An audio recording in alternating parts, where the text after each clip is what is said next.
June 5ರಿಂದ 12ನೇ ತಾರೀಕಿನವರೆಗೂ Kazakhstan ದೇಶದಲ್ಲಿ ನಡೆಯಲಿರುವ Asian road cycling ಚಾಂಪಿಯನ್ಶಿಪ್ಗೆ ಕರ್ನಾಟಕದಿಂದ ಆಯ್ಕೆಯಾದ ಏಕೈಕ ಕನ್ನಡತಿ.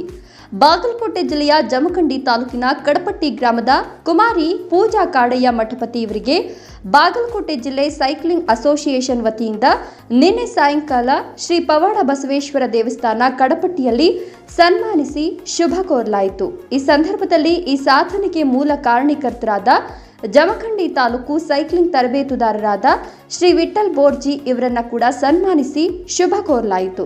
ಈ ಕಾರ್ಯಕ್ರಮದ ದಿವ್ಯ ಸಾನ್ನಿಧ್ಯವನ್ನ ಮುತ್ತಿನಕಂಟಿ ಮಠದ ಶ್ರೀಗಳು ವಹಿಸಿಕೊಂಡಿದ್ರು. ಕಾರ್ಯಕ್ರಮದ ಅಧ್ಯಕ್ಷತೆಯನ್ನ ಶ್ರೀ ವೈಎಚ್ ಎಂಟತ್ತ ಬಾಗಲಕೋಟೆ ಜಿಲ್ಲಾ ಸೈಕ್ಲಿಂಗ್ ಸಂಸ್ಥೆಯ ಅಧ್ಯಕ್ಷರು ವಹಿಸಿದ್ರು. ಮುಖ್ಯ ಅತಿಥಿಗಳಾಗಿ ಕರ್ನಾಟಕ ರಾಜ್ಯ ಸೈಕ್ಲಿಂಗ್ ಸಂಸ್ಥೆಯ ಗೌರವ ಕಾರ್ಯದರ್ಶಿಗಳಾದ ಶ್ರೀಯುತ ಎಸ್.ಎಂ. ಕುರಣಿ, ಕರ್ನಾಟಕ ರಾಜ್ಯ ಸೈಕ್ಲಿಂಗ್ ಸಂಸ್ಥೆಯ ಉಪಾಧ್ಯಕ್ಷರಾದ ಶ್ರೀಯುತ ಸಿ.ಕೆ. ಚನ್ನಾಳ ಹಾಗೂ ಸೈಕ್ಲಿಂಗ್ ತರಬೇತುದಾರರಾದ ಶ್ರೀಯುತ ವಿಠಲ್ ಬೋರ್ಜಿ ಅವರು ವಹಿಸಿದ್ರು.